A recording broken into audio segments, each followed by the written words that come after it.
سورۃ الانعام بسم اللہ الرحمن الرحیم، اللہ کے نام سے شروع جو بہت زیادہ مہربان نہایت رحم کرنے والا۔ اب جو سورۃ الانعام کا رکو نمبر 19 ہے، اس میں مشرکوں کو اس طرح تنبیہ کی گئی ہے کہ جو چیزیں اللہ نے حرام کی ہیں ان چیزوں کی طرف تو تمہاری توجہ ہی نہیں ہے، تم ان حرام اور گناہوں میں مبتلا ہو، اور جو چیزیں حلال کی ہیں انہیں تم اپنی طرف سے حرام کہتے ہو۔ ان چیزوں کی فہرست اس رکوع میں بیان کی گئی۔ قل، اے محبوب آپ فرمائیے، تعالو، آ جاؤ، اتلو، میں پڑھ کر سناتا ہوں، ما حرم ربکم علیکم، کہ تمہارے رب نے تم پر کیا چیزیں حرام کی۔ اللہ تشرکو بہ شیئا، پہلی چیز یہ ہے کہ تم اللہ کے ساتھ کسی چیز کو شریک نہ ٹھہراؤ، مد مقابل نہ قرار دو، اللہ کے علاوہ کسی اور کی پوجا نہ کرو۔ تو مشرکین مکہ اس پہلی بات پر عمل نہیں کرتے تھے اور شرک میں مبتلا تھے، بلکہ خانہ کعبہ کا طواف کرتے۔ تو حضرت ابراہیم علیہ السلام کا یہ طریقہ، تو انہوں نے خانہ کعبہ کے طواف کو بھی بتوں کی پوجا کا ذریعہ بنا لیا۔ 360 بت لگا رکھے تھے، اور جب طواف کرتے تو یہ نیت کرتے کہ ہم بتوں کی پوجا کر رہے ہیں۔ وَبِالْوَالِدَيْنِ إِحْسَانًا، اور والدین کے ساتھ بھلائی کرنا۔ تو مشرکین مکہ میں والدین کا ادب و احترام نہ تھا۔ قربان جائیے محبوب کریم صلی اللہ علیہ وسلم پر کہ آپ نے فرمایا قرب قیامت میں لوگ دوبارہ جاہلیت کی طرف رواں دواں ہو جائیں گے۔ تو جس تہذیب کو ہم ماڈرن کہہ رہے ہیں، روشن خیالی سے تعبیر کر رہے ہیں، دیکھا جائے تو وہ تہذیب زمانہ جاہلیت کی طرف لے جا رہی ہے۔ جس طرح زمانہ جاہلیت میں والدین کا ادب اور احترام نہیں ہوتا تھا، آج بھی یہی عالم ہوتا جا رہا ہے، اور جتنا جو زیادہ ماڈرن ہوگا اتنا ہی وہ والدین کا زیادہ بے ادب اور گستاخ نکلتا ہے۔ اور جس طرح زمانے جاہلیت میں بے پردگی عام تھی، شرم و حیا کا نام و نشان نہ تھا، تو اسی طرح جتنا جو زیادہ ماڈرن ہوتا ہے اتنا ہی زیادہ وہ شرم و حیا سے دور ہوتا جاتا ہے۔ والدین سے محبت کرنا، ان کی خدمت کرنا، یہ بہت سعادت کی بات ہے۔ یقیناً وہ لوگ بڑے کامیاب ہوتے ہیں کہ جو اپنے والدین کے دل کو خوش کرنے کی کوشش کرتے ہیں، اور جن کے والدین ان کی خدمت کی وجہ سے خوش ہو جاتے ہیں۔ اللہ تعالیٰ آنے والی مصیبتیں بھی والدین کی دعاؤں کے صدقے میں ٹال دیتا ہے، نقصان کو نفع سے تبدیل فرما دیتا ہے۔ اور جو شخص والدین کے دل کو دکھاتا ہے، وہ اگر یہ سمجھتا ہے کہ میں دنیا میں یا آخرت میں کامیاب ہو جاؤں گا، تو یہ اس کی بہت بڑی نادانی ہے۔ ایسے شخص کو دنیا کے اندر بھی بے شمار مسائل کا سامنا ہوتا ہے۔ حدیث پاک میں فرمایا کہ انسان جب گناہ کرتا ہے تو بعض گناہوں کی سزائیں دنیا میں نہیں دی جاتی، لیکن والدین کی نافرمانی ایک ایسا گناہ ہے کہ اس کی سزا آخرت میں بھی ہوگی اور دنیا میں بھی اس کی جھلک دکھائی جاتی ہے۔ اور ایک جھلک یہ بھی ہے کہ ایسے شخص کی اولاد اسے ٹھکرا دیتی ہے۔ جو یہ چاہتا ہو کہ میرے بچے مجھے نہ ٹھکرائیں اور وہ میری تعظیم کریں، میرا ادب کریں، میرا کہنا مانیں، اسے چاہیے کہ وہ اپنے والدین کی تعظیم و توقیر کرے، ان کا ادب کرے، ان کا کہنا مانے۔ اس موضوع پر معلومات حاصل کرنا انتہائی ضروری ہے۔ آپ یہ کیسٹ ضرور حاصل کریں، والدین سے محبت کیجیے۔ اس کیسٹ کا عنوان ہے آخر قصور کس کا۔ اس بیان کو آپ ضرور سماعت کیجیے۔ قرآن و حدیث کی روشنی میں جب یہ کیسٹ آپ سماعت کریں گے تو ہو سکتا ہے آنکھوں سے آنسو جاری ہو جائے، اپنی کوتاہیاں یاد ہوں، اور ہم یہ خیال کریں کہ قرآن و حدیث میں والدین کا اتنا بڑا مقام ہے، ہم نے تو کبھی اس مقام کو سمجھا ہی نہیں۔ صرف ایک مثال پیش کر کے آگے چلتے ہیں کہ حدیث پاک میں فرمایا گیا کہ والدین کے چہرے کو دیکھنا شفقت کے ساتھ ایک نفلی مقبول اور مبرور حج کا ثواب دیا جاتا ہے۔ تو صحابہ کرام علیہم رضوان نے عرض کیا یا رسول اللہ صلی اللہ علیہ وسلم کیا کوئی 100 مرتبہ اپنے والدین کو دیکھے دن میں تو کیا 100 حج کا ثواب دیا جائے گا؟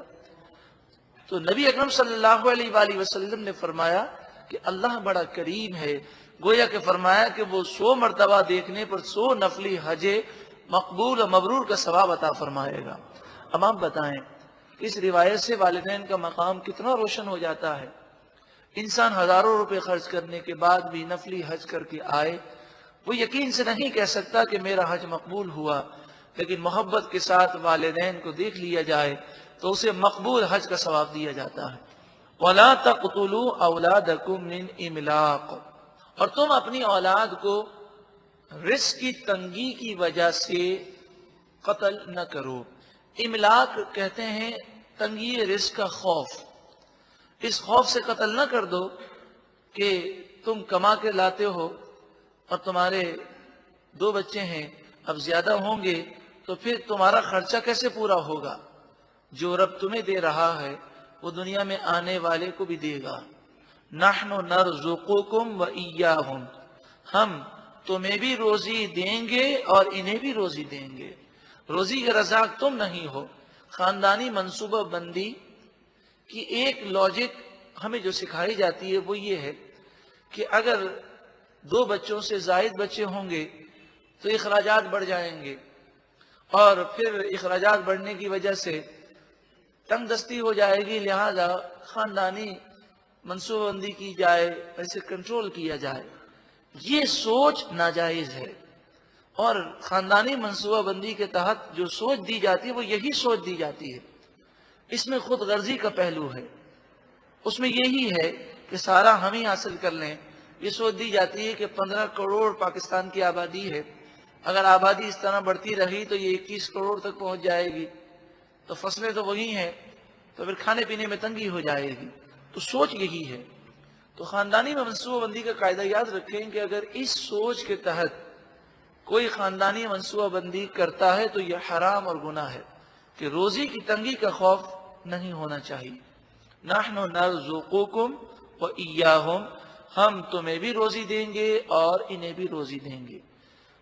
مشرکین مکہ زمانہ جاہلیت میں بچوں کو قتل کر دیتے تھے، اور جیسا کہ میں نے اس سے پہلے عرض کیا کہ اب بھی ایسا ہوتا ہے، لیکن کس انداز میں کہ الٹرا ساؤنڈ کروا کر معلوم کر لیتے ہیں کہ یہ بچی ہے کہ بچہ ہے، اور اگر بیٹی ہو تو اسے پیٹ ہی کے اندر مار دیتے ہیں۔ تو یہ قتل ہے کہ 4 مہینے کا جب بچہ پیٹ میں ہو جاتا ہے تو اس میں جان آ جاتی ہے، پھر اسے گرانا یہ ایک جان کا قتل کرنا ہے۔ اور 4 مہینے سے پہلے بھی حمل گرانے کی بعض صورتوں میں اجازت ہے اور بعض صورتوں میں اس کی بھی اجازت نہیں۔ اگر کبھی بھی ایسی کیفیت ہو تو مفتی سے فتویٰ ضرور حاصل کریں۔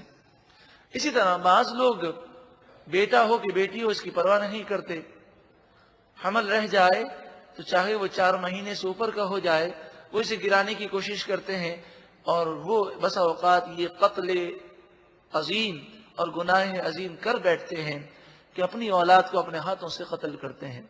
اور بعض تو ایسے غریب لوگ بھی ہیں اور اتنے دین سے دور ہیں کہ بسا اوقات بچے کی ولادت ہو اور وہ بیٹی ہو تو اسے پیدا ہوتے ہی مار دیتے ہیں، اور یہ مشہور کر دیتے ہیں کہ وہ تو پیدا ہوتے ہی مر گئی۔ ایسے بھی صفاق لوگ موجود ہیں۔ اللہ تعالیٰ مسلمانوں کو عقل سلیم عطا فرمائے۔ وَلَا تَقْرَبُوا الْفَوَاحِشَ مَا ظَهَرَ مِنْهَا وَمَا بَطَنَ، بے حیائی کے قریب نہ جاؤ، چاہے وہ بے حیائی ظاہری ہو چاہے وہ بے حیائی باطنی ہو۔ ظاہری اور باطنی گناہوں سے اور بے حیائی سے بچو۔ ظاہری گناہوں سے اور ظاہری بے حیائی سے جو بچتا ہے، اور باطنی گناہوں سے اور باطنی بے حیائی سے نہیں بچتا، لوگوں کے سامنے تو گناہ کرنے سے بچتا ہے، لیکن لوگوں کی غیر موجودگی میں گناہ کرتا ہے تو وہ در حقیقت ایسا شخص ہے کہ اس کے دل میں للہیت نہیں ہے۔ اگر اللہ کا خوف ہوتا تو گناہ ہر حال میں وہ کرنے سے بچتا، اور گناہ سے بچنے کی فضیلت اسی وقت کما حقوق حاصل ہوتی ہے کہ جب انسان اللہ سے ڈر کر گناہوں سے تائب ہو اور گناہوں سے بچے۔